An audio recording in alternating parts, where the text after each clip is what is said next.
associado também da nossa AUD aqui de Camaquã, que é a Associação dos Usuários do Perímetro do Arroio Duro, que é a nossa associação de irrigação, que eu faço questão de citar também, porque está junto também nesse trabalho que a gente está perseguindo aí. Então, para começar, assim, eu vou... Bom, primeiro eu tenho que compartilhar a tela aqui, né?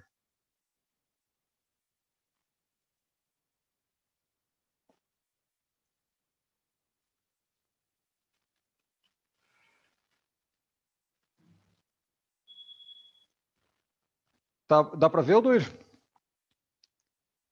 Perfeito. Perfeito, perfeito. Tá, então vamos seguir. Então, já me apresentei. Vamos dar início.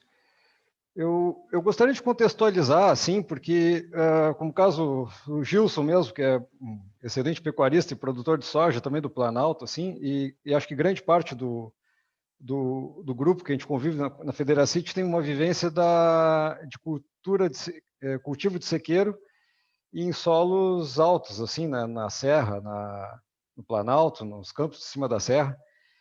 E eu queria contextualizar, assim, o ambiente que a gente trabalha, que é diferente. Na nossa metade sul, existem 3 milhões de hectares de solos de várzea, que são solos, as terras baixas, que a gente chama, né?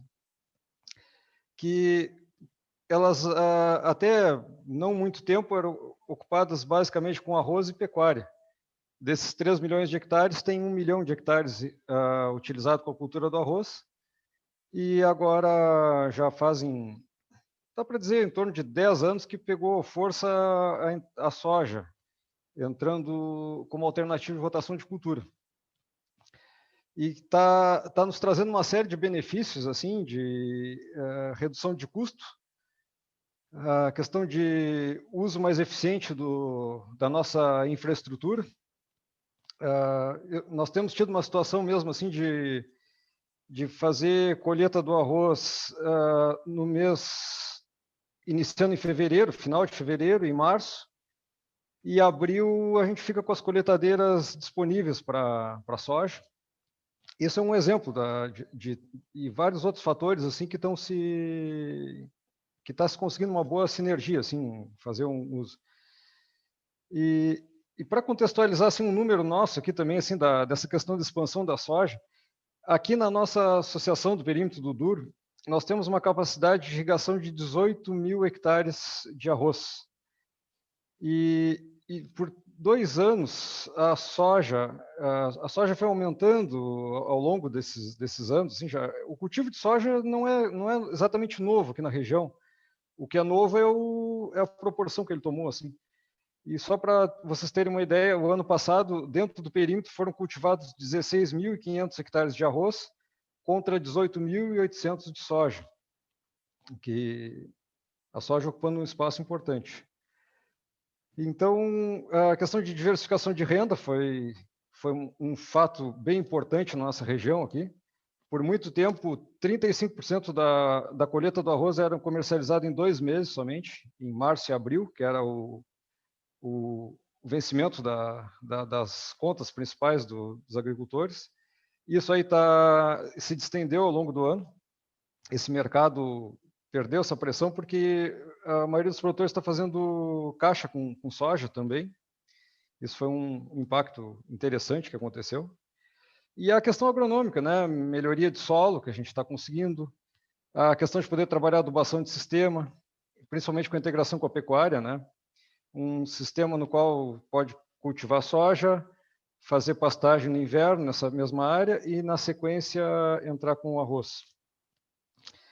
Mas são precisos vencer alguns desafios, assim.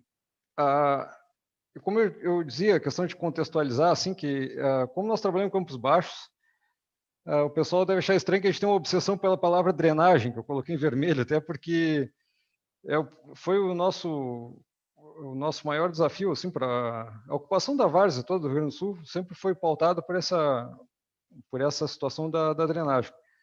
Os solos em sua origem são solos mal drenados, e a questão da macrodrenagem, que são os canais grandes, eles têm que atravessar mais de uma propriedade, assim, e e por muitas vezes tem alguns problemas que superam a situação de custo, assim, além de custo tem questão de acerto com vizinhos, uma série de coisas assim que...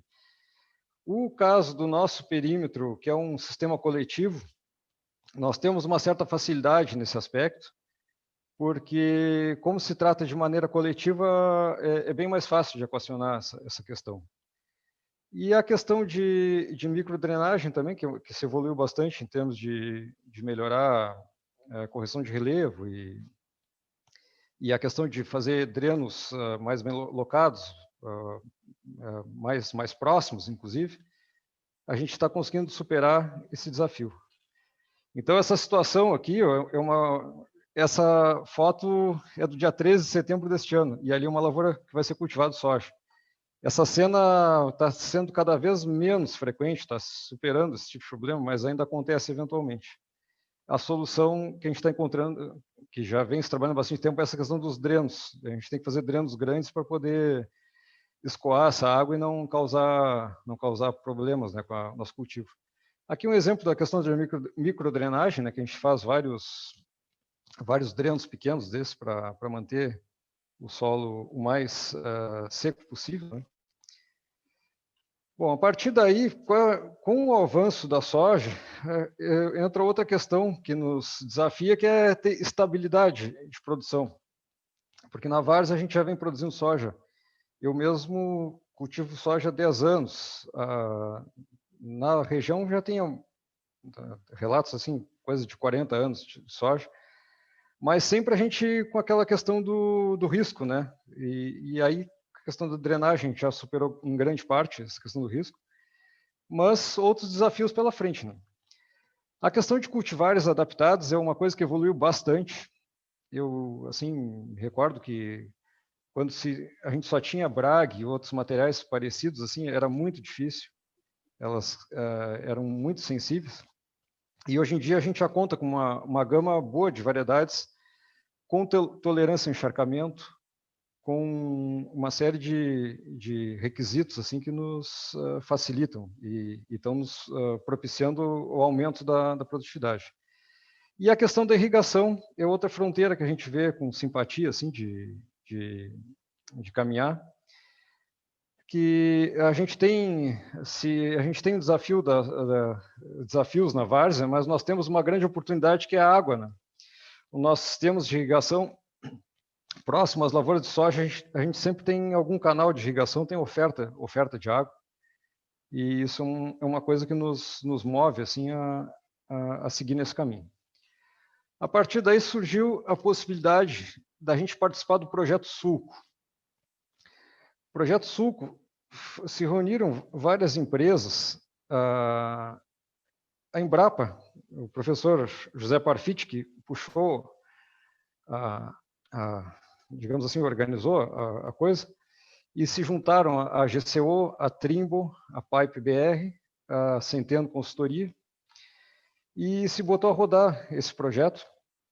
Nós vamos partir para o segundo ano agora, que o nosso objetivo é a validação da tecnologia de irrigação e drenagem em áreas de arroz com as culturas de soja e milho.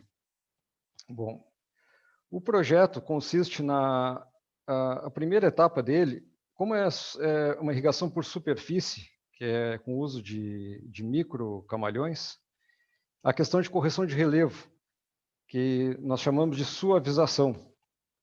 Então, a suavização do terreno, nós estamos usando a tecnologia GNSS-RTK, que nada mais é do que um controle satelital do equipamento que a gente está trabalhando. Eu vou avançar um pouquinho, depois volto, Salame. Isso aqui é um mapa de relevo da área que nós preparamos esse ano. Então, esse mapa tem um levantamento topográfico feito com uma distância de 8 metros. Se percorre o terreno. E as cores ali que vocês veem, a cor vermelha é a mais alta e até a azul escuro é a mais baixa do terreno. A partir daí, é feito um projeto de correção e aqui está a máquina trabalhando. A gente tem que corrigir o relevo do terreno para que ele, do início ao fim, ele tenha uma caída uniforme para permitir a água escoar nos sulcos. A partir daí, outro desafio do plantio no sulco, no microcamalhão, é o ajuste da bitola dos equipamentos. Então, a semeadora, primeiro, lógico, a confecção dos camalhões tem que ser feito também com o uso do RTK, porque eles têm que ficar bem alinhados, porque é uma situação que exige precisão do plantio. Essa soja tem que ficar em cima do camalhão e não dentro do sulco, obviamente, né? E normalmente o plantio de soja se faz a 45 centímetros. Então, nesse caso, foi adaptada a máquina para duas linhas pareadas a 30 centímetros e um espaço maior na área ocupada pelo sulco, de modo que se formam múltiplos de 90 centímetros, assim, da mesma forma, só que a distribuição é um pouco diferente. Nisso aqui, que se dá o crédito, assim, que quebraram bastante a cabeça, o nosso Amilcar Centeno, que tá nos acompanhando hoje aqui, o pessoal da Massey Ferguson e o professor Parfit, com os alunos dele também. Aqui está uma vista da área que vai ser cultivada esse ano. Já estão construídos os micro camalhões. Vocês prestarem atenção, aqui está o sentido de caimento do terreno, né? Então, foi feita a suavização para que o caimento seja uniforme. Uniforme, eu quero dizer assim, contínuo, na verdade, do início ao fim. O uniforme, na verdade, não é porque tem gradientes diferentes, mas ele tem que ser contínuo do início ao fim. Aí está o trabalho de engenharia do ajuste da máquina, né? Na verdade, da máquina que faz o camalhão e da semeadora também. Para chegar a esse momento aí, de conseguir acertar a distância das linhas de plantio, para que essa soja fique em cima do camalhão. Para que a gente chegar a esse resultado. Se vocês notarem, nós temos as duas linhas em cima do camalhão. E com esse resultado final aqui, que é a soja em cima do camalhão e o sulco livre para receber a irrigação. Outra situação que se teve que fazer algum ajuste e colocar um pouquinho de atenção foi nas questões das estruturas de condução de água, porque aqui no caso da soja, por se tratar de um cultivo de sequeiro, essa água não pode permanecer por muito tempo também, embora que ela está em cima do camalhão, para não receber água direto, mas o ideal é que isso aconteça em 24 horas, a entrada e a saída da água. E aí, comparado às vazões que se utiliza para arroz, nesse caso da soja, tem que se usar uma vazão bem mais alta. Claro que por um período de tempo menor. Então, só isso leva à questão da gente pôr um pouco de atenção nos nossos canais e canos, passagens d'água, bueiros, vamos dizer, eles têm que estar dimensionados de maneira adequada para a gente ter uma resposta rápida. Aí está uma vista do início da irrigação. Então, a água conduzida através dos politubos ali, né, que é a maneira da gente poder controlar a entrada de água em cada um dos sulcos. Então, essa vazão, o pessoal da Pipe BR tem um projeto também da questão da distribuição da água, e isso funcionou bem, da gente fazer essa distribuição em tempo adequado, assim. Aqui é uma vista da lavoura na época da floração. Se vocês olharem, foi a última, entrando água ali também, foi a última irrigação feita. E quanto ao momento da irrigação, então se controla os dados de solo, de clima e o ciclo da cultura. Porque tem momentos, como esse da floração e enchimento de grão, que é um momento crítico de necessidade de água para a soja. Então, para poder fazer o menor número de intervenções possível, por questão de custo e por questão de algum possível estresse na planta quando nova, é feito um controle e que leva em consideração variáveis climáticas também. Conseguimos voltar um pouquinho. Álvaro, está me ouvindo? Estou ouvindo. chegamos aos 15 minutos. Você consegue já fazer uma conclusão aí da tua Tá, tua consigo. parte? É rápido aqui. Então, aqui eu só vou mostrar uma vista essa foto ficou um pouco distorcida, a colheita, etapa final. Aqui o uso da área após a colheita, se fez a ZVEM, e então a área está pronta para outra utilização. E estou concluindo, era isso que eu tinha para colocar para vocês. Muito bem. Muito obrigado, Álvaro. Tem uma pergunta aqui que eu já vou fazer ela agora. Nós já chegamos aos 15 minutos. Acho que a gente vai continuar conosco, né? Pode ser no final? Vou continuar, pode ser no final. Tá bem, então. Então, deixa eu ver se tem mais alguém no chat aqui também, com as perguntas. Não, o João Hernani está aqui conosco. Obrigado, João Hernani. Só dando boa tarde a todos. Enfim, quem quiser, quem está conosco a partir de agora, nós ouvimos aí, muito obrigado ao nosso primeiro palestrante da tarde, que foi o Álvaro Ribeiro, lá do City 9, falando sobre a soja irrigada da várzea. Depois de todos os painéis, nós vamos abrir novamente para quem quiser fazer alguma intervenção oral, né? Oral. Mas quem quiser fazer escrito agora, pode fazer aí pelo chat. De imediato, nós já vamos para a segunda parte, o segundo momento, que é a integração arroz e pecuária, quebrando paradigmas. Luiz Antônio Bezerra, nosso convidado, ele é do City 10. Da mesma forma, tem 15 minutos, eu vou avisá-lo quando estiver no final. E também, quem quiser fazer alguma pergunta, já pode fazer aqui pelo chat. Antes de abrir aí para o Luiz Antônio Bezerra, o Álvaro tem uma pergunta aqui do Eric, que quer saber qual é a produtividade. Já que é duas perguntas nesse sentido, vamos abrir uma sessão para falar, então, rapidinho sobre essa questão. Qual que é a produtividade da soja irrigada aí na várzea? Eu não tenho esse dado ainda bem exato, vou explicar por quê. Foi o nosso primeiro ano, o ano passado, e como foi aquela primavera muito chuvosa, depois entrou uma seca abrupta, nós não conseguimos fazer todos os processos da maneira como a gente imaginava. Então, eu espero ter essa resposta esse ano. Eu posso te dizer que, em relação à testemunha, ela produziu o dobro, mas em ambos os casos nós não chegamos à produtividade que a gente imaginava. Assim. Certo. Qual que seria o maior gargalo ainda a ser superado aí na produção da várzea? Olha, como eu colocava, assim, tem algumas situações ainda de drenagem que a gente está vencendo, assim, se avançou bastante, mas ainda tem alguma coisa para melhorar.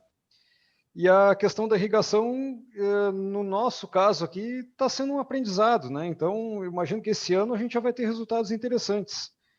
O ano passado a gente conseguiu dar o start no projeto um pouco tarde, né? Então nós não chegamos a ter conclusões bem. Foi muito útil no sentido de aprendizado, assim, foi muito bom de adquirir know-how da coisa.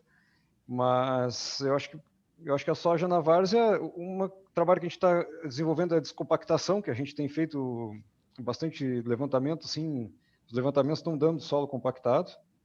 Então eu vejo essas questões, a melhoria da drenagem, descompactação e o avanço da irrigação para a gente melhorar essa soja na várzea. Tá, perfeito. Muito obrigado, Álvaro, então. Obrigado a quem está participando conosco pelo chat e também pode enviando suas perguntas que aos poucos a gente vai fazendo. Bom, vamos dar sequência. Integração arroz e pecuária, quebrando paradigmas. Luiz Antônio Bezerra, City 10.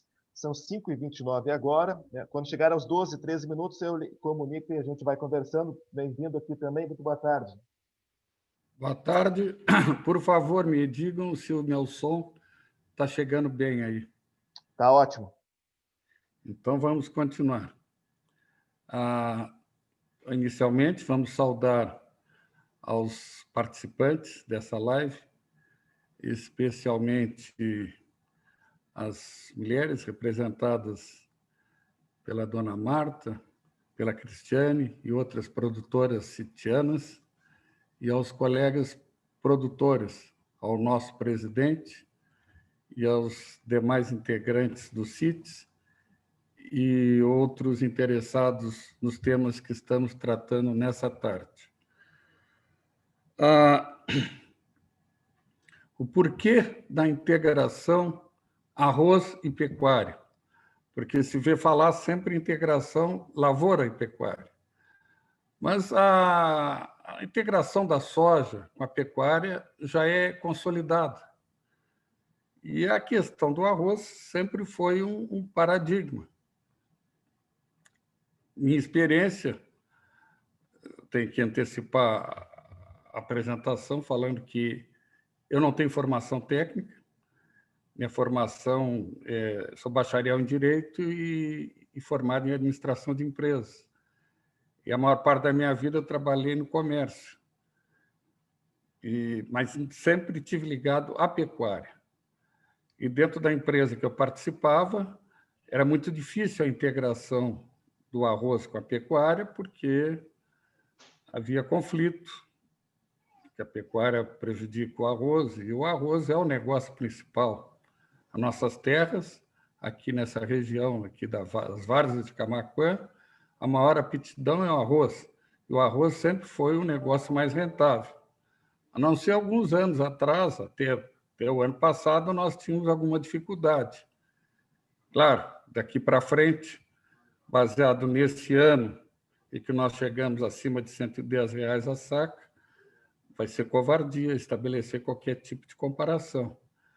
Mas o produtor ele não pode ficar à mercê do ano que é melhor um produto, sair atrás daquele, e a gente nunca vai conseguir se encontrar com o melhor resultado do negócio.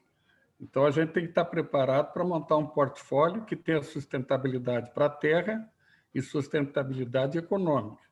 E essa sempre foi o meu pensamento.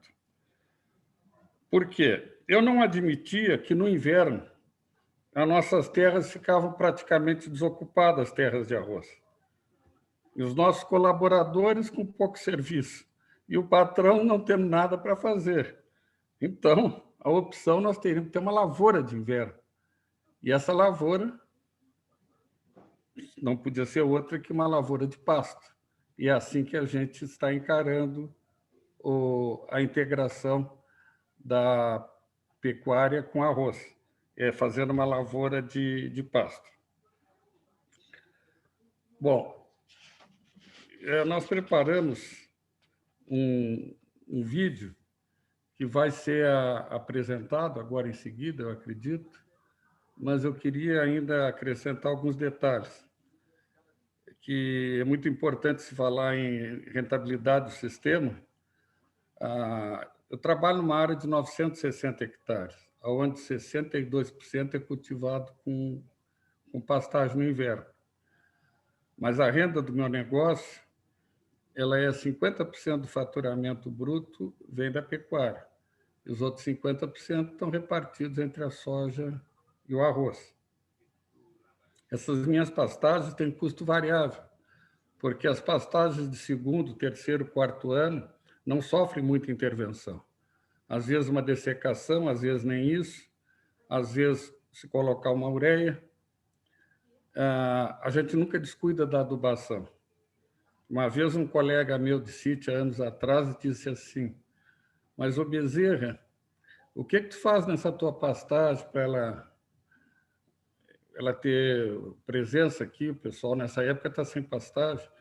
Eu digo, não, eu boto a semente assim, boto tanto de adubo. Ele disse, o quê? Tu bota adubo? Mas então é muito caro. Eu digo, não, caro, no meu conceito, é aquela pastagem que eu não tenho. Essa é a mais cara. E é assim que a gente tem trabalhado, com esse conceito.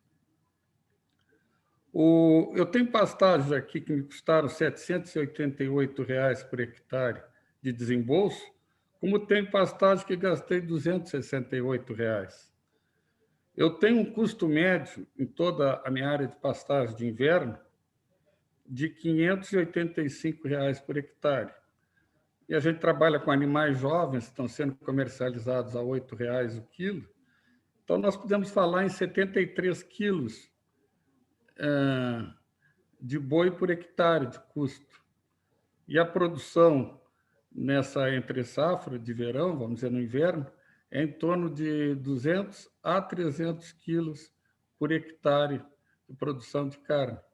Então, o investimento se paga, tem resultado, traz um outro benefício muito grande, que é a terra não ficar desocupada. Nós estamos dentro dos modernos conceitos que os técnicos estão apregoando, estamos procurando chegar na adubação de sistema, que seja essa adubação que a gente coloca nas pastagens e ser aproveitada tanto na lavoura de arroz como de soja. Eu aproveito a pastagem até a última hora. Para se ter uma ideia, nós dessecamos a área que vamos plantar arroz aqui a semana passada. Estamos só esperando o tempo colaborar para já entrar plantando. E tem alguma área que a gente vai chegar ao ponto de plantar e dessecar. Bom, eu acho que nós poderíamos partir para a apresentação do vídeo. Eu não sei com quem é que está essa parte. Só um minutinho.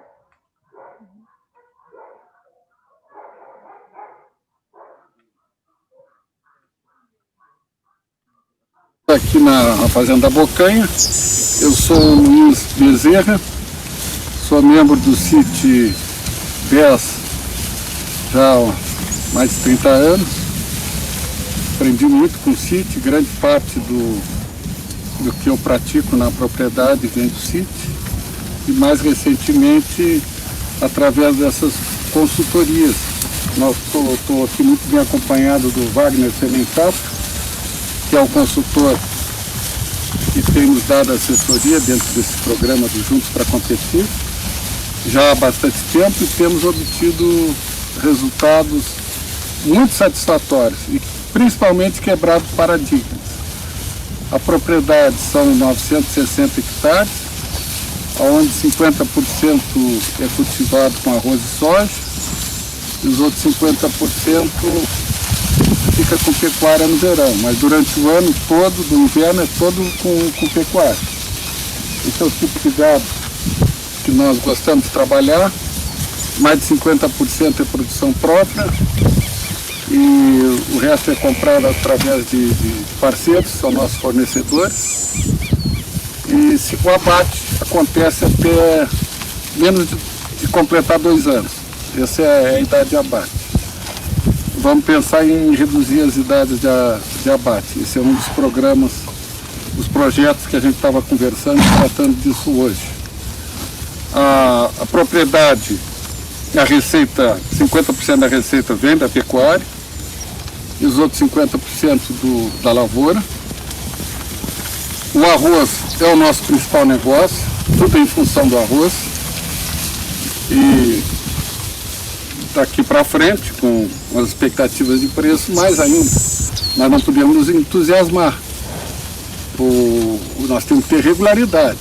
Não é porque um ano o arroz está bem, então vamos correr tudo para o arroz. A pecuária no outro ano, então a gente vai estar sempre correndo atrás. E não é assim que funcionam as coisas. Então nós temos uma meta, que é a integração, e cada vez, dentro dessa integração, a gente cada vez tem índices de produtividade melhores. Com a lavoura eu consigo produzir mais carne, com a carne eu consigo produzir mais arroz e mais soja. E assim que funciona, esse é o nosso projeto. É isso daí. Agradeço o convite do Luiz aí, o pessoal do CIT, para também, junto com ele, apresentar a propriedade. E como o Luiz falou, o objetivo principal da propriedade aqui é a integração lavoura-pecuária.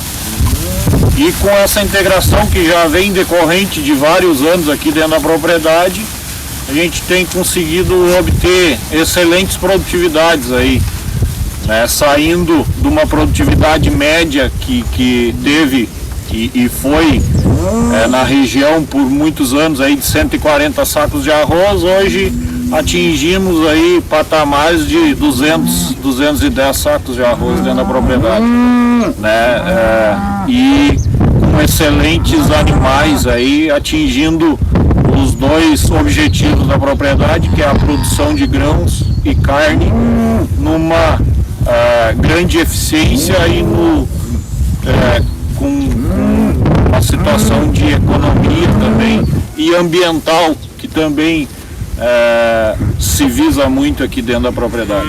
É isso aí. Bom, então aqui nessa área, é uma área que foi resteva de arroz, resteva de soja, desculpa, semeado azevém aéreo, né, com auxílio do avião, e agora está a área entaipada para o cultivo do arroz, e foi feito um manejo né, no qual é uma área de primeiro ano na propriedade com o objetivo de adubação de sistemas, tá? Onde a fertilização de fósforo para a cultura do arroz, ela foi disponibilizada na cultura do azevém, que aqui está implementada, né? Essa área está entaipada, aguardando a entrada do cultivo do arroz e sendo pastoreada aí, né? Agora o seu Luiz pode comentar um pouco sobre a carga atual, né, que vai se trabalhar aí, né, nessa... Bom, aqui poderia ter botado mais carga. Esse ano nós tivemos aqui um problema na propriedade, como foi de resto todo o estado, e mais notadamente na Zona Sul. A seca, a estiagem de verão se prolongou ao inverno. E o estabelecimento das pastagens demorou demais. Isso fez com que atrasasse o desfrute das pastagens. E, obviamente, nós estamos com uma massa acima do que teria nessa época se tivesse ocorrido um ano normal.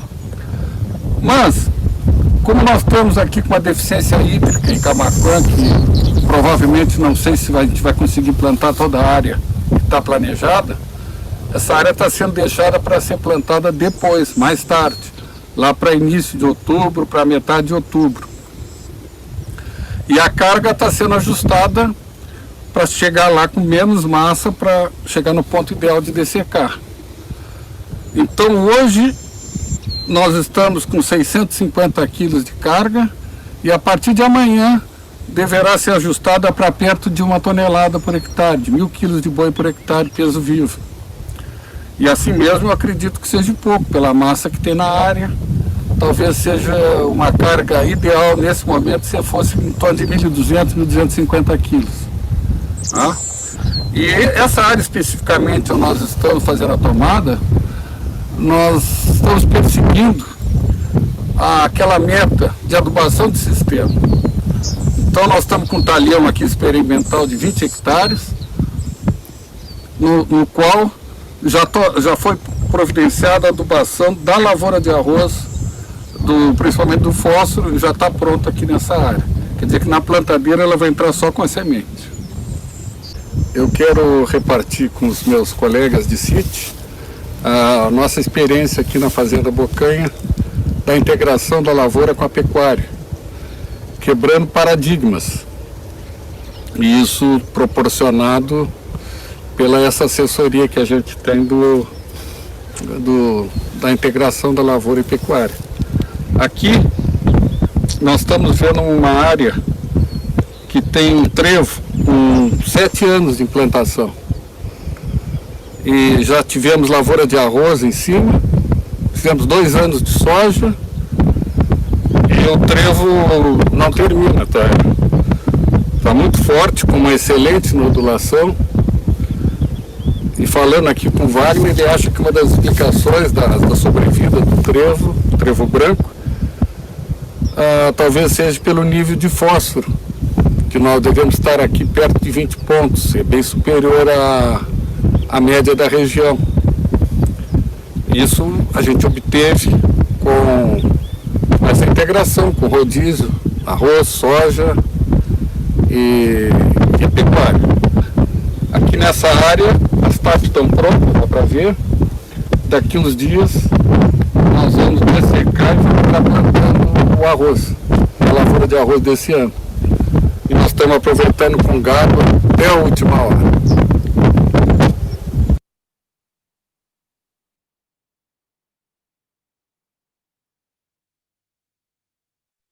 Pode ativar seu áudio, seu Luiz.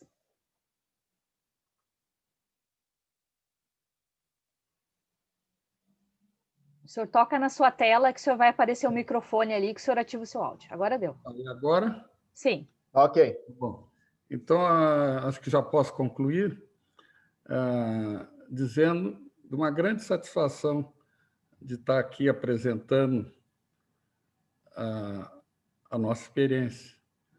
Eu faço parte do CIT mais de 30 anos, bem mais, não contei, não vou contar, mas nesse tempo aprendi muito, colhi muitas experiências, inúmeras reuniões, visitas técnicas, lideradas e capitaneadas pelo saudoso Dr. Getúlio, reuniões na Federacite, publicações técnicas. Então, muito aprendi. E sempre, algumas experiências procurei seguir, outras não se adaptava. E é uma satisfação poder, depois desse tempo todo, poder dividir um pouco da nossa experiência aqui na Fazenda Bocanha. E antes de finalizar, a saudação que eu não referi aos palestrantes, ao Álvaro, que conheço o trabalho dele, e aos demais que vão se seguir, e que espero que estejam iluminados aí para poder transferir os conhecimentos que são muitos para todos nós. Muito obrigado. Muito obrigado, Luiz Antônio Bezerra, CIT 10, Integração Arroz e Pecuária, quebrando os paradigmas. Lembrando que quem quiser perguntar, fazer qualquer tipo de intervenção durante as palestras, utiliza o nosso chat. Nós vamos fazer, no final, a abertura de algumas inscrições para que quem quiser fazer alguma sustentação oral. O seu Jorge Longaray está com a mão levantada aí. Se o senhor quer escrever alguma coisa, pode nos escrever, ou senão a gente fala no final depois aí. Vamos para a próxima palestra, dentro do nosso tempo, são 15 minutos. Muito obrigado, seu Bezerra. Não sou eu, não. Acho que é por engano. Tá bom, então. O CIT 120, que é aqui da nossa região, dos Campos de Cima da Serra. Nós vamos trazer agora aqui o Vitor Conte e também o Carlos Sim para falar sobre o desempenho dos terneiros em 3 sistemas de terminação. Também tem 15 minutos. Carlos e o Vitor, eu vou avisá-los aí quando chegar nos 12, 13 minutos. E a gente quer ouvi-los também. Mais uma vez, boa tarde. Carlos, boa tarde, Vitor. Boa tarde, Aldoir. Boa tarde também aos nossos amigos sitianos que estão nos prestigiando com a presença. Eu vou me apresentar, Carlos Roberto Sim, sou engenheiro agrônomo, administrador da Fazenda Clarice, que fica no município de Campestre da Serra, fazenda que tem 85 anos. Muita tradição também de confinamento, 48 anos de confinamento ininterruptos. Hoje a gente faz muito a integração lavoura e pecuária.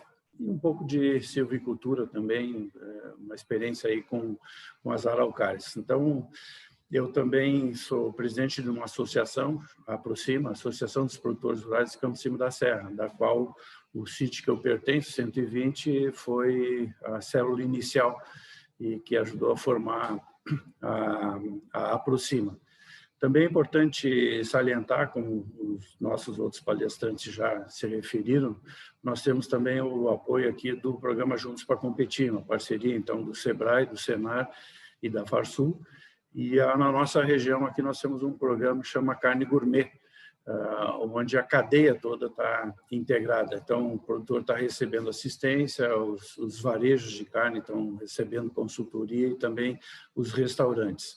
Esse trabalho que a gente vai apresentar agora com o Vitor e depois na sequência lá com o professor Sérgio da Silva, é uma demanda da Aproxima, uma organização que a gente está tentando fazer aqui. Para quem não conhece ainda a Aproxima, nós temos várias unidades de negócio. O Gilson, por exemplo, ele pertence à unidade de genética. Então, nós temos uma unidade que trabalha com genética para imprimir não só um sistema produtivo mais eficiente, mas também uma carne de qualidade superior. Nós temos depois uma unidade de produção de terneiros, que a origem desses animais, tanto do sistema de confinamento como o sistema pasto ou suplementado, o interessante é que são 3 sistemas de terminação diferentes, mas com os animais tendo a mesma origem, que é um produtor nosso associado que produz, então, os terneiros. E esses terneiros, então, passam para os terminadores, que alguns fazem a recria e depois fazem a terminação. O que nós vamos mostrar aqui, então, são o desempenho desses animais, que têm a mesma origem, repito, em 3 sistemas diferentes.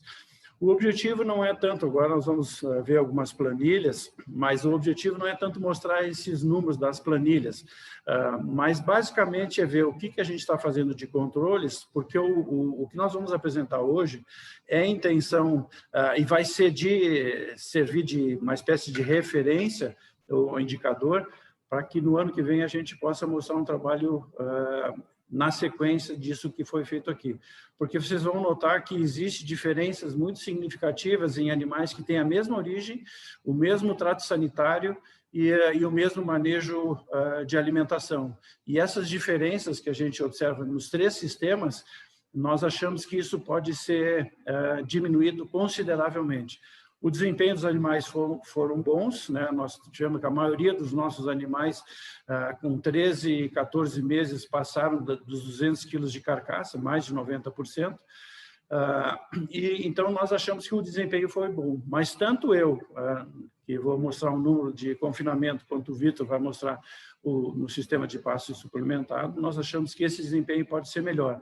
E o trabalho que vai ser apresentado na sequência, lá com o professor Sérgio da Silva, é justamente também lá na propriedade, onde a gente procurou, então, trabalhar essa questão das doenças subclínicas, né, principalmente a tristeza parasitária bovina, identificando os animais que estão abaixo do hematócrito, por exemplo, e deu um tratamento especial, não só na parte sanitária, mas também na parte de alimentação. Então, eu vou pedir para a Cristiane mostrar a primeira lâmina, que é a parte do confinamento, depois o Vitor também vai se apresentar e apresentar as outras lâminas. Pode passar, Cristiane, por favor.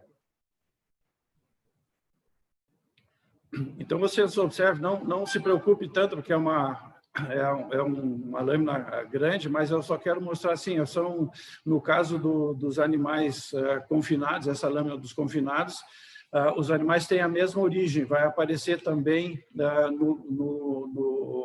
na planilha do Vitor, mas vocês podem olhar lá, tem a ordem dos animais, depois tem o brinco, o pelo dos animais, mas são todos a origem Angus, tá? A mãe, o pai, a data de nascimento, o peso em que eles foram vendidos, né? A data da venda para os terminadores foi 1º de abril de 2000, 1º de abril de 2020, eles entraram, no caso do confinamento, eles entraram no dia 2 de junho.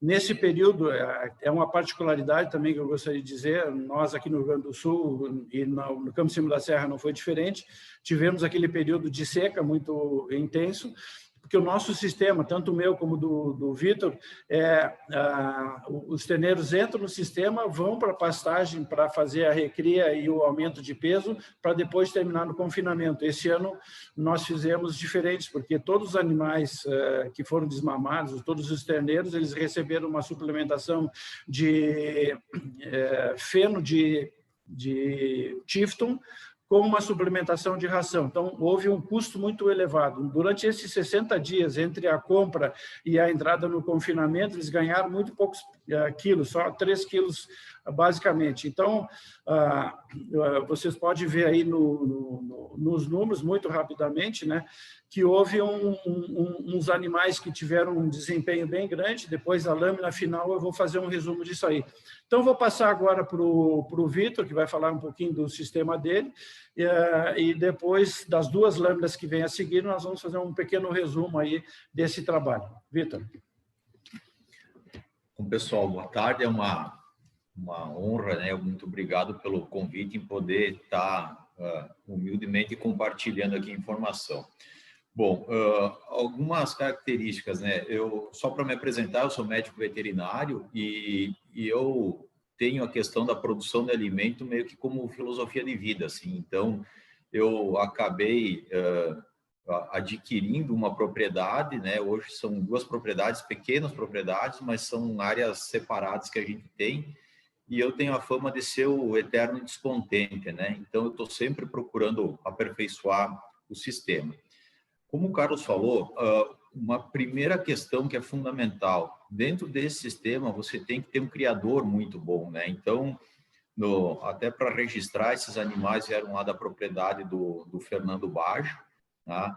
E se a gente não tem condições de receber um terneiro muito bem embalado, é impossível estar entregando uma carcaça acima de 200 quilos, onde o animal mais velho tinha 13 meses de idade. Nós chegamos a abater animais com 11 meses e meio, tá? Com carcaças acima de 200 quilos.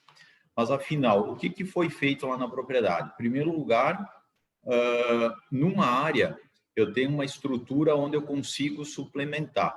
Se você puder passar essa planilha do pasto aqui, essa área é uma área onde eu não tinha condições de fazer suplementação. Eu tenho aqui também colocado a questão do rendimento de carcaça, eu tenho o peso da compra e a diferença, os dias que ficaram na propriedade e o meu ganho de peso. Essa é a diferença do início, quando eu recebi esses animais no dia 1º/4, eles ficaram 60 dias, onde eles passaram pela parte da desmama, tá? Ficaram 60 dias no sistema confinado, eu inverti, ao invés de terminar os animais no confinamento, eu recriei no confinamento e a gente foi terminar esses animais na pastagem. Tá? Então, mesma coisa, são uma série de números, né? Mas é para registrar o tamanho do controle que se tem vindo desde lá do produtor, né? Onde a gente recebe essas informações e dá continuidade a elas. E nesse sistema de pasto, o que conseguiu se fazer de média foram 850 gramas.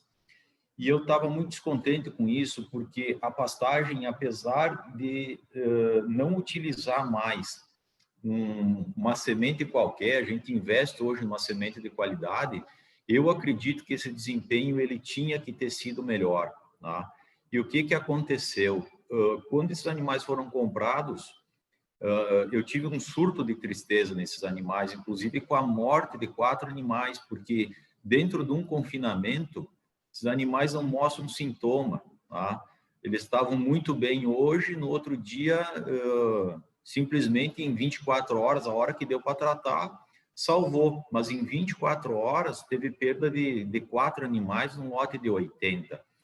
E eu tenho a convicção de que isso afetou demais o desempenho dos animais.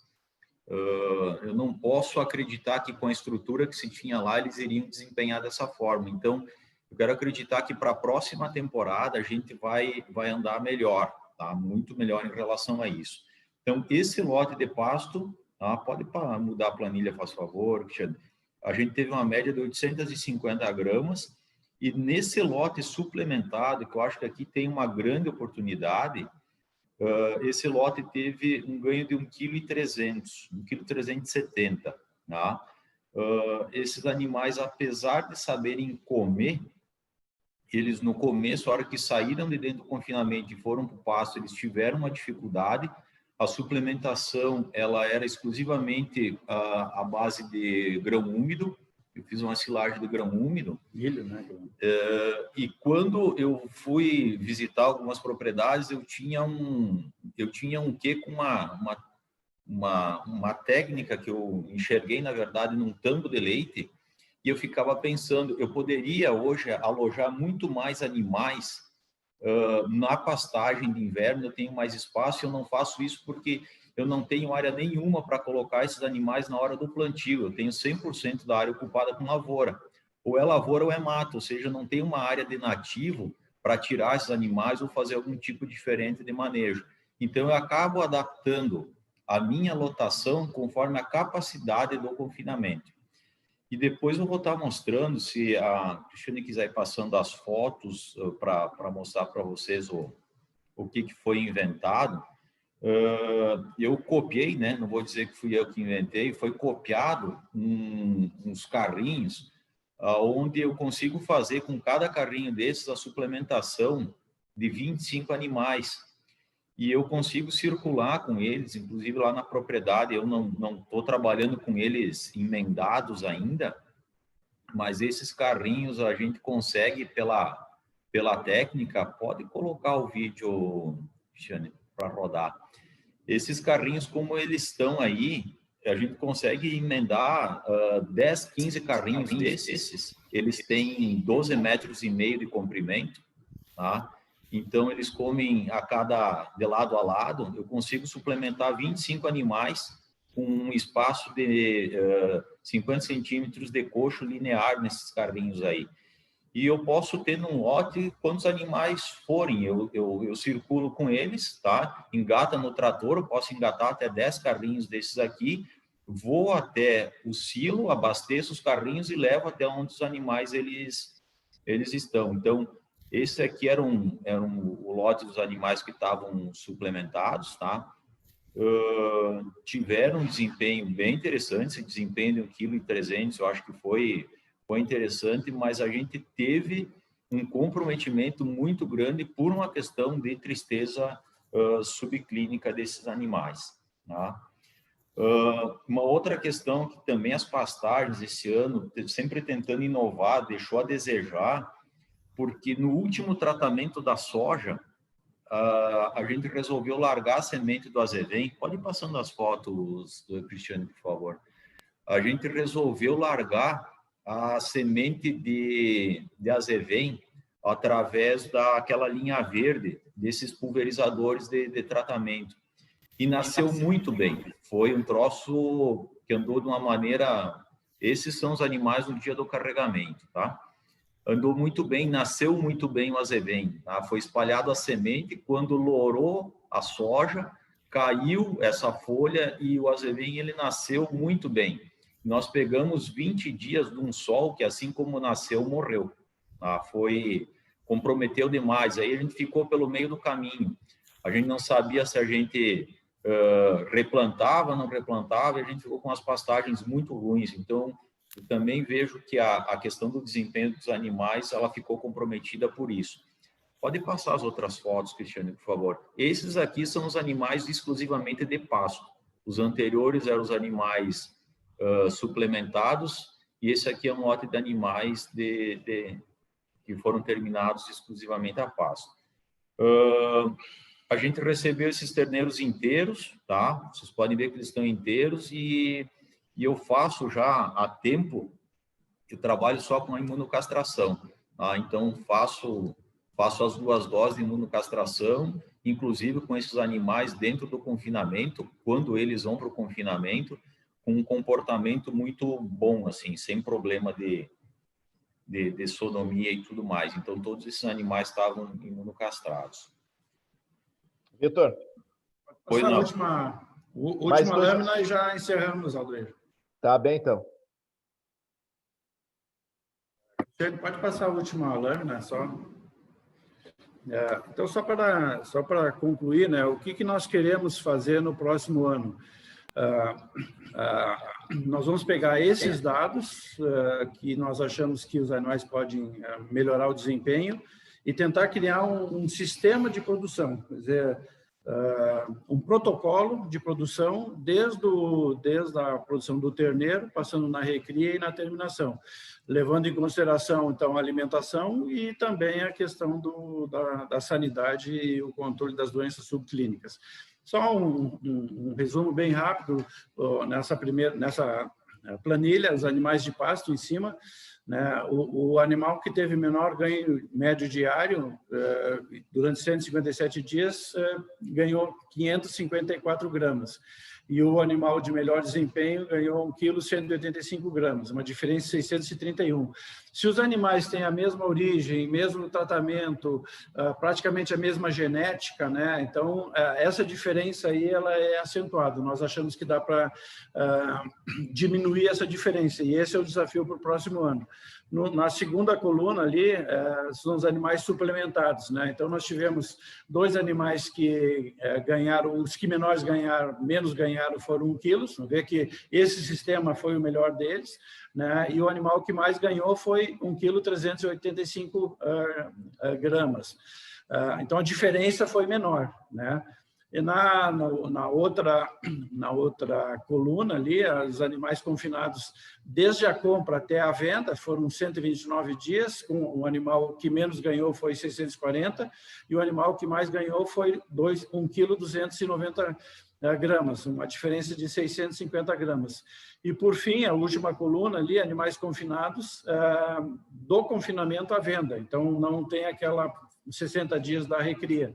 Então, nós tivemos animais lá que o menor desempenho foi 900 gramas, mas teve um animal com um desempenho de 1,8 kg. Vejo que sempre a mesma alimentação, sempre o mesmo manejo, e nós temos essa diferença. Então, o nosso desafio para o próximo ano é montar um sistema de produção onde a gente vai controlar a parte de alimentação, mas também a parte sanitária e tentar identificar essas doenças subclínicas. Okay. Então, esse é o trabalho, e depois a gente fica aberto para as perguntas. E, na sequência, tem a apresentação aí do Sérgio, que ele fez esse trabalho nesses animais confinados, ali na fazenda, e ele vai mostrar esse trabalho. Então, as diferenças que a gente está vendo aqui na tabela e no desempenho, ele vai mostrar depois no trabalho que eles fizeram lá na fazenda. Tá bem, muito obrigado, Carlos. Sim, também conosco nesta tarde aqui, e o Vitor Conte, representante aí do CIT 120. Lembrando que todo esse trabalho, né, vai ser também depois replicado na Expo Inter do ano que vem, que, se Deus quiser, será realizado daí no parque, né, com a presencial. E quero já convidar a todos que estão aqui para quinta-feira, agora, dia 1º de outubro, às 5 da tarde, um painel também aqui por esse mesmo sistema, né, pela essa mesma plataforma, que vai tratar sobre a situação do agronegócio, tanto no Brasil como no Rio Grande do Sul, com o Fernando Schwenk, que é o secretário de Agricultura Familiar e Cooperativismo do Ministério da Agricultura. Tenho aqui uma mensagem do Antônio Aguinaga. Boa tarde a todos. Uma satisfação poder participar do evento com grandes amigos. Um abraço, muito obrigado, Antônio Aguinaga, do Senar, que prestigia também o evento. Bom, vamos falar do nosso último painelista, são 6h06, temos mais 15 minutos depois. No final, a gente vai abrir aí para quem quiser, já pode até se inscrever, quem queira falar, né, que queira fazer uma participação oral aqui no final deste evento. Senhor Sérgio Silva da Silva, consultor, professor, doutor, consultor de agronegócios. Tudo bem? Bem-vindo aqui, boa tarde.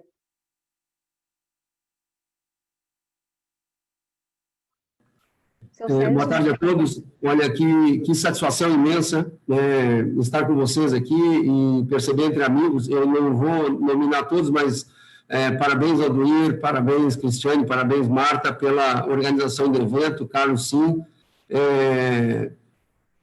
Gilson, substituiu muito bem nosso presidente, seu Luiz Carlos Fetterman, que bom tê-los aqui. E os demais assim, amigos que, para nós, representaram muito em toda a nossa caminhada, porque, de alguma maneira, contribuíram, né? O próprio André Hirsch, que está aí com a gente, o Sérgio Colasso, Bezerra, parabéns pelo trabalho de vocês. Vejo que Camacuã inteiro está aqui lhe seguindo, Bezerra. Peteco, João Francisco, enfim, Álvaro Ribeiro, parabéns pela apresentação. Eu, assim como me sinto orgulhoso, me sinto com uma responsabilidade tremenda evocar aqui um tema e casar com a ideia de que nós estamos buscando gargalos dos nossos sistemas produtivos. Bom, eu vou pedir para a Cristiane passar uma espécie de um vídeo, um draw institucional nosso, que contempla um pouco a amarração conclusiva do que nós temos feito em torno de várias mãos colaborando aí. Por favor, Cristiane.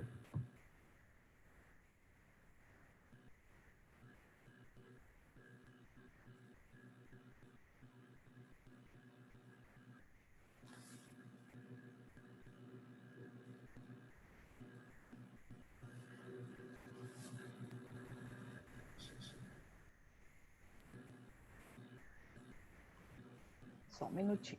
Nada.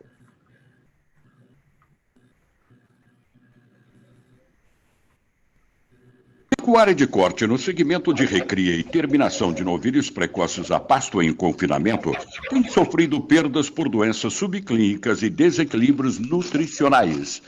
Entidades parceiras como a Gestão Avançada a MCM Nutrição Animal, a Ladopar, a Ebonic, a Aproxima e seus colaboradores têm atuado juntas para a solução desses problemas com as melhores tecnologias. A partir da queixa de baixo desempenho animal, são feitas intervenções de diagnóstico, são coletadas amostras de forragens, de concentrados, de minerais sangue, dados fisiológicos e dados produtivos. Com a análise dos resultados, segue-se a política e práticas de intervenção precoce, com protocolos quimioprofiláticos, núcleos minerais personalizados e gestão qualificada. Monitora-se o desempenho dos animais e demonstra-se a evolução otimizada dos lotes. Como resultado, se promove a diminuição do tempo de permanência dos animais no sistema, o cumprimento de expressão genética, a diminuição dos riscos de idade até o abate, com um maior conforto animal, a diminuição de emissão de gases de efeito estufa, a antecipação de safras e receitas, a oferta de carnes e cortes especiais com a agregação de valor e uma maior qualificação de um empreendimento. Obrigado. Cristiano, podemos entrar direto na apresentação? Gente, a ideia ali foi o tempo suficiente para que o WhatsApp nos permita, de 1 minuto e 34, a gente consiga passar uma ideia, e aos poucos a gente vai passando o WhatsApp de alguns sistemas nossos de intervenção, para que todos consigam ter noção em quais ferramentas a gente consegue trabalhar. Bom, pode passar, Cristiano, por favor. Bom, dentre as palestras aí, eu quero cumprimentar os parceiros que estão aqui conosco, né? Nós temos aí o Vlail Machado, o Eric Carvalho aqui conosco, o Renato Meneguin, o Diego Pólvora, aqui pelo lado do Par, o Rodrigo Casqueiro, e o pessoal da Evonik, o Rogério Otti, Vinícius, Henrique, esse que vos fala, e o autor importantíssimo desse trabalho, o Carlos Sim, porque foi a partir dessa costura que a gente conseguiu trabalhar em várias mãos para disponibilizar algumas ferramentas que são importantes nesses manejos aí. Por favor, pode passar. Bom, gente, a ideia aqui é promover uma integração entre as tecnologias que nós temos para intervenção na pecuária. Então, basicamente, a gente reuniu 3 ferramentas bem importantes que constituem a gestão, a nutrição e a sanidade. Bom, a gente identifica gargalos a partir de algumas etapas. Pode passar, Cristiano, por favor. Bom, nós partimos de um racional que é o que chega em nós. Durante muitos anos dessa atividade que nós temos aí, ao longo dos 40 anos trabalhando na formação de recursos humanos e atendendo produtores, e participando de grupos de discussão, chega em nós uma queixa de baixo rendimento dos animais e mortalidade de alguns. Está aqui, né, o Vitor mencionou bem claro ali, olha, 5 animais em 80 sob vigilância constante, representa aí 5%, né, de mortalidade, é muito alta isso. E outra coisa que surge também o questionamento sobre a necessidade da afinação do sistema e com estabilização nutricional. Nós não podemos mais permitir efeito sanfona, então os animais têm que andar só para frente, só acumulando. Bom, a partir daí se percebe a necessidade de aumentar a velocidade da recria e do acabamento, né, para produzir animais realmente precoces. Daqui está o motivo dessa conversa, né? Nós precisamos encurtar o tempo de fazenda e produzir animais de excelente especialidade e atender o mercado gourmet. Não é da primeira vez que parabenizo toda essa ideia da Aproxima no sentido de ofertar um produto de qualidade. Por favor, próximo. Então, os objetivos desse negócio. O objetivo aqui foi, sinteticamente, diagnosticar as causas das perdas de desempenho e da mortalidade de animais. E fazer uma intervenção para promover o equilíbrio da produção e do sistema imune do animal, que aí a gente resolve boa parte dos problemas dos rebanhos de cria e de terminação. Próximo, por favor. Bom, a metodologia que a gente usou, basicamente, foi uma indicação racional do que nós chamamos de protocolos quimioprofiláticos contra a tristeza subclínica. Isso já foi exaustivamente elucidado, né? E, com isso, também, paralelamente, a implantação de dietas com núcleos minerais personalizados para cada sistema. Nós hoje temos essa condição de utilização dessa ferramenta conforme a faixa etária, a categoria, conforme o momento cronológico aí de seca, de chuva, a gente consegue mexer com essa... E adotar o que nós chamamos de uma política e prática de intervenção precoce, ou seja, eu vou sintetizar aqui, nós tivemos uma situação de um animal, neste estudo aí, um animal que estava no grupo da fazenda, do mesmo manejo da fazenda, o animal passou por uma checagem, se identificou que ele tinha 40% de globagem. o animal das melhores performances, esse animal morreu, veio ao óbito por tristeza parasitária, e na época gerou uma confusão, será que isso é uma pneumonia incubada aí pelo sistema de confinamento? Não, isso foi tristeza parasitária bovina, exatamente no relato do Vitor. É possível que esses animais morram rapidamente sem incubar sintomas, e a gente atira esse custo no lote. Este lote teve um animal a menos, e não foi feita qualquer outra intervenção. Pode passar, por favor? Andando aí, o anterior, por favor. Aí a apresentação da equipe, né, nós temos que agradecer a equipe, Carlos, porque o pessoal recebeu de forma muito amiga, né, amigável, e toda a determinação que foi feita dos manejos necessários foram cumpridas, e nós batemos uma intervenção entre o dia 17 de junho e o dia 17 de julho, 30 dias em análises. Foram cumpridos todos os protocolos, tanto a dieta dos animais como observações, e sem grande trabalho, mas isso foi cumprido. Parabéns a essa equipe aí, está aí o Vlair Machado, o Eric, que participaram diretamente das intervenções. Por favor. Bom, então, aqui nós temos que tratar como etapas das estratégias. Nós temos uma primeira etapa, que é a necessidade de diagnóstico, e outra, uma necessidade de intervenção, e outra, uma necessidade de checagem. Nós precisamos auditar o que nós fizemos. Então, cientificamente, tecnicamente, esses valores têm que bater, isso tem que justificar a intervenção. Por favor. Bom, então, com relação ao diagnóstico, nós aqui simbolizamos apenas o diagnóstico, mas podemos falar das análises bromatológicas do que o gado está comendo. Mas aqui eu vou sintetizar apenas em dois dados: a coleta de amostras de sangue e o processamento dessas amostras. Nós partimos aqui da premissa que nós precisamos identificar no componente hematológico quais são os gargalos que nós temos em animais aparentemente de mesma origem, animais de mesmos comportamentos, mas demonstram nuances que estão inseridas no seu sistema sanguíneo. Pode passar, por favor? Aqui mostra, por exemplo, o anterior. Está aqui durante o trabalho anterior. Durante o trabalho, uma coleta de sangue da veia coxígea para fazer a aferição de como está a situação de vida desses animais por parâmetros hematológicos. Ferramentas muito simples, nós sintetizamos mais ainda. Próximo, por favor. Aqui mostra, por exemplo, uma ferramenta muito simples, que é uma centrífuga de microhematócrito, que pega a amostra de sangue, centrifuga, e rapidamente a gente identifica qual a concentração de glóbulos vermelhos que estão presentes na amostra. E aí a gente se depara com uma situação como aquela ali. Quando se coloca naquela moldura embaixo, várias amostras de sangue processadas, a gente vê que há uma discordância muito grande, em que tem animais de altíssima taxa de glóbulos, ao redor de 42%, esse animal que morreu com 40%, e depois nós temos na outra extremidade animais que têm 10, 12, 15% de glóbulos. Esses animais estão em fase anemiante, e isso é condizente com falta de rendimento. Para vocês terem uma ideia do que nós tivemos em esteio esse final de semana, cavalos que chegam ao final da prova, todos eles são obrigados a ter mais de 50% de glóbulos.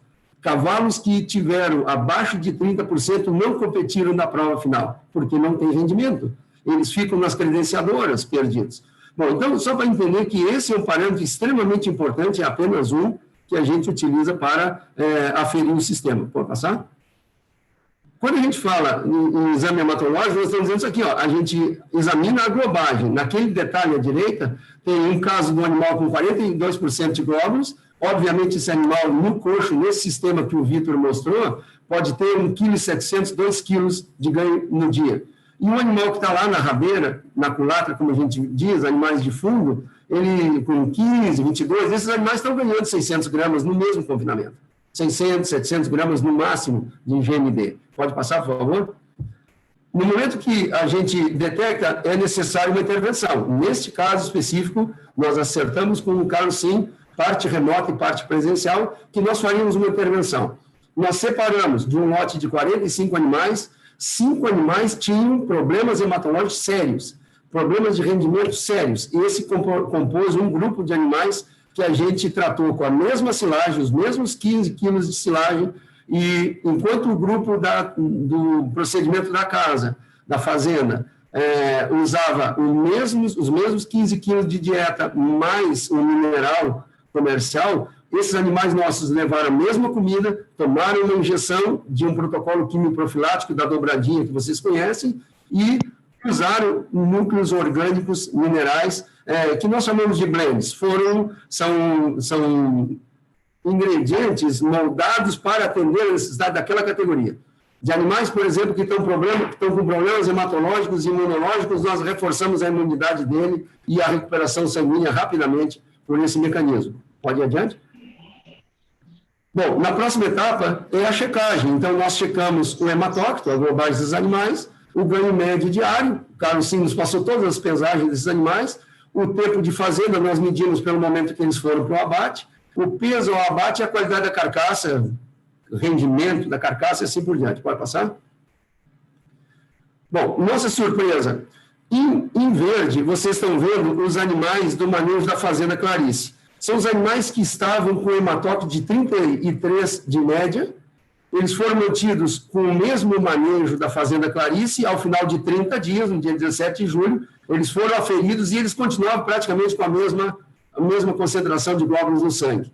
Os animais que foram descartados, são 5 animais que tinham globagem ao redor de 21%, são animais quase doentes clinicamente, nós assumimos como sendo um grupo nosso. Comeram a mesma comida, receberam um núcleo e receberam uma injeção de um produto que custa menos de 1 quilo de boi vivo. Eles partiram de 21% de hematócrito para 32% de hematócrito. Eles atingiram o nível dos animais médios da propriedade, com esses únicos tratamentos, com custo desprezível. Isso não custou mais de 10 centavos por quilo da dieta deles. Pode passar, Cristiano?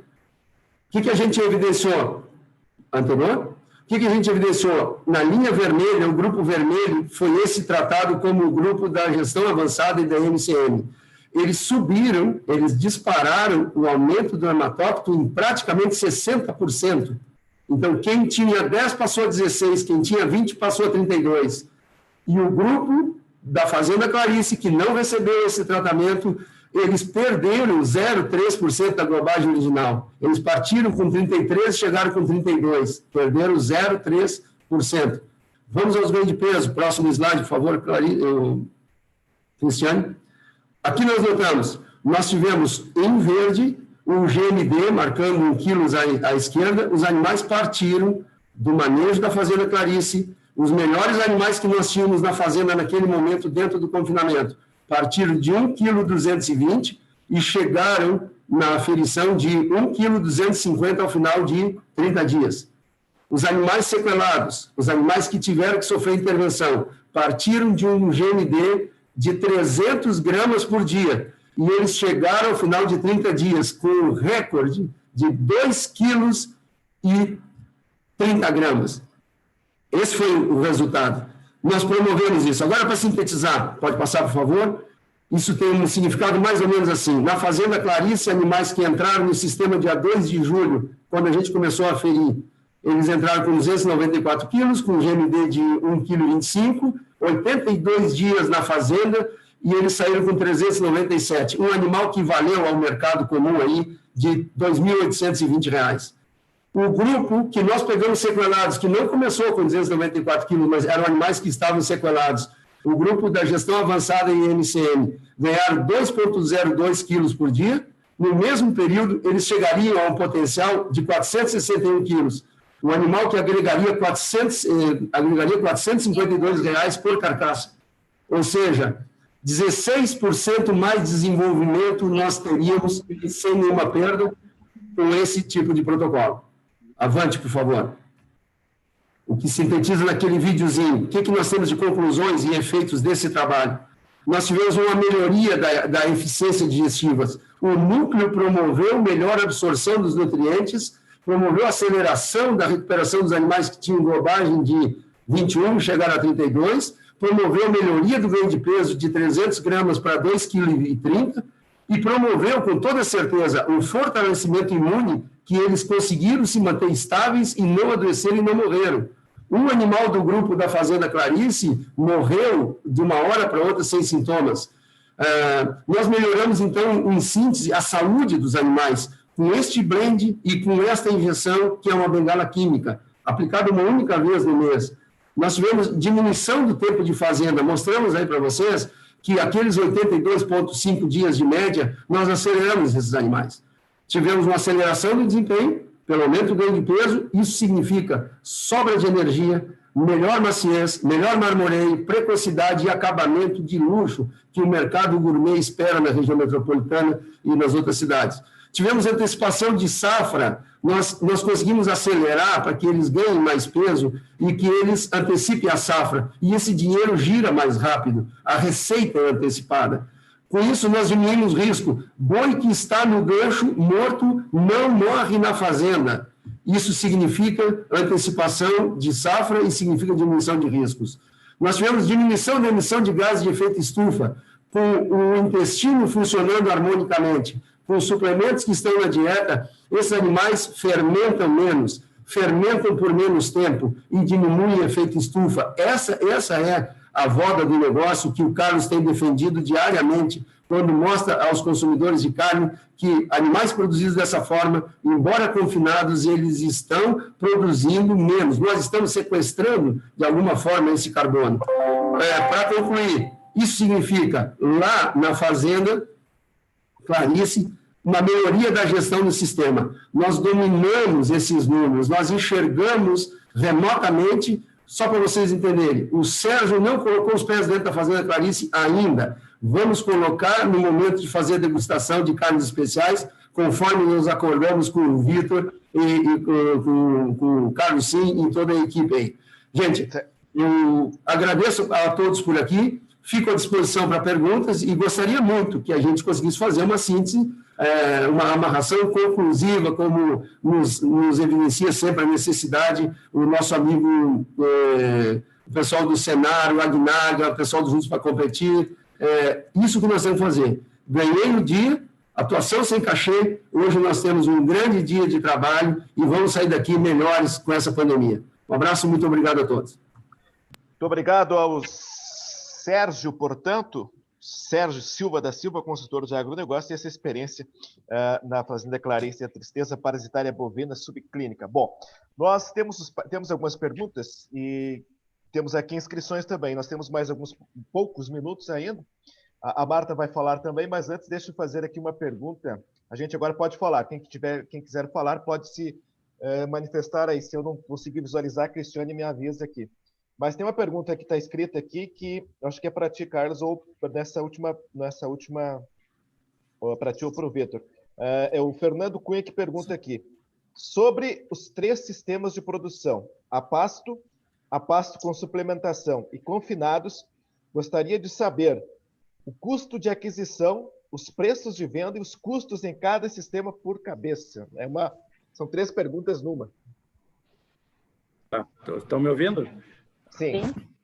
Tá. O preço de aquisição dos animais foi igual. Na época, eles estavam com um preço caindo um pouco, né? Mas nós compramos esses animais a R$ 7,50 o quilo. Tá? A venda dos animais pelo sistema da Proxima ficou alguma coisa por volta de R$ 8,20, R$ 8,30. Depende sempre do rendimento da carcaça e também da logística dentro do sistema que nós temos. Esse é um tema que a gente poderia abordar em outra oportunidade. Com relação aos custos de produção, pelo desempenho, o melhor resultado econômico foi o pasto suplementado. A dieta do confinamento, hoje atualizada, ela tem um custo diário por animal de R$ 5,52 só de alimentação, né? Não tem os outros, a máquina, mão de obra, isso aí tudo não tem, só de alimentação, que é o peso maior do custo de produção, né? E ela está ajustada para um ganho de 1 kg 150 gramas. Vejo que no trabalho apresentado lá, os animais tiveram, na média, né, um ganho de 1,2 quilos, portanto, a dieta está bem calibrada. Só para ter uma curiosidade, assim, essa dieta ela tem 11,8% de proteína e 74% de NDT. Então, é uma dieta para terminação, um pouco de crescimento, mais para terminação. Mas, assim, o resultado econômico foi muito bom, né? mas como vocês viram a apresentação do Sérgio lá, nós tivemos também uma perda de um animal, o Vitor teve perda de 4 animais, morreram, e nós tivemos perda de um animal, né?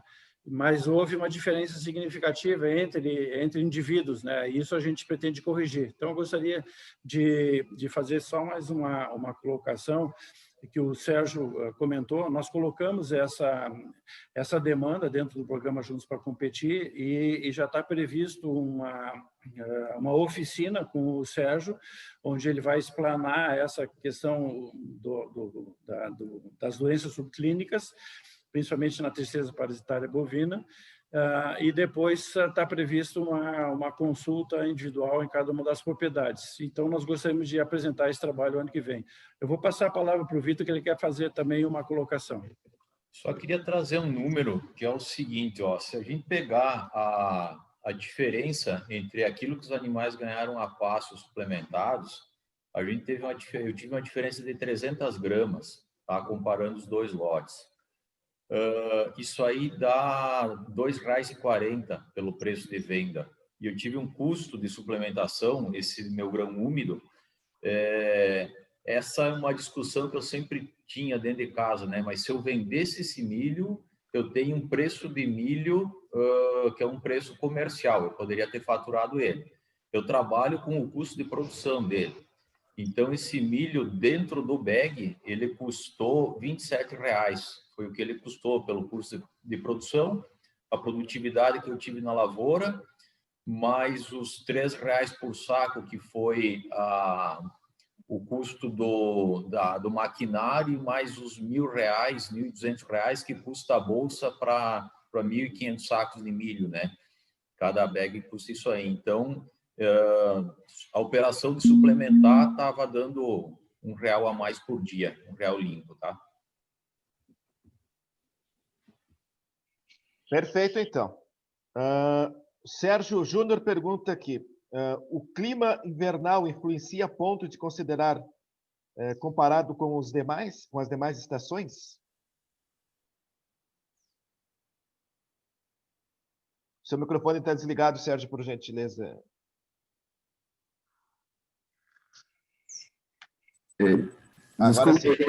Desculpa, Adolfo, para essa resposta eu não decorei nada. Gente, o que nós temos notado é o seguinte, a gente associa a tristeza parasitária e a tristeza subclínica ou clínica, a gente associa normalmente com ciclos do carrapato, né? Hoje nós temos uma noção muito mais clara que não necessariamente há associação.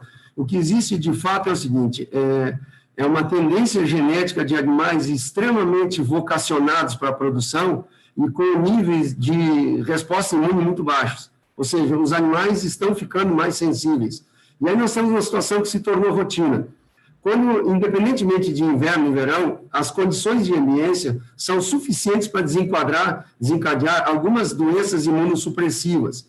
Dentre as doenças da tristeza, a anaplasmose é essencialmente imunossupressiva. Basta que o animal tenha sido, por exemplo, picado pelo carrapato na fase de cria na fazenda. Quando ele chega no confinamento, ele é apenas portador de anaplasma. Bastou um período de 2, 3 semanas de adaptação ao confinamento, independente de estar quente ou frio, nós temos o aparecimento de o animal sucumbindo à enfermidade, ou com tristeza subclínica. O que é a tristeza subclínica? O animal sofreu destruição de glóbulos e o sistema imune não consegue combater a doença. E o parasito segue se reproduzindo e destruindo mais glóbulos e levando a um quadro de anemia. A anemia está intimamente relacionada com a gasometria. Animais que têm anemia respiram mal e, portanto, têm menos apetite, têm menos desempenho e não conseguem ter o mesmo ganho. Então, na realidade, eu foco bastante aqui porque isso é importantíssimo para nós. Existem momentos no nosso trabalho que a gente trabalha com adversidades de ambiência. Por exemplo, um período como o Bezerra mencionou lá, os animais estão na pastagem, a pastagem está vindo, mas vem de 30 dias de estiagem. Bastou a flutuação de absorção de proteína durante o período em que o azevém não desenvolveu bem, é suficiente para disparar um quadro que incuba em 21 a 30 dias, mais ou menos, e aparece animais com distorção de desempenho. Então, na prática, não há, e assim como também é verdade, basta uma sequência de 4, 5 dias de temperaturas altas ao extremo, para animais extremamente adaptados para clima frio, que eles acabam sofrendo imunossuprimem e aparece tristeza subclínica ou morte. Nós hoje trabalhamos nos núcleos algumas adições, por exemplo, de metionina, como alguns aminoácidos, que nós conseguimos, na prática, resfriar o sistema orgânico.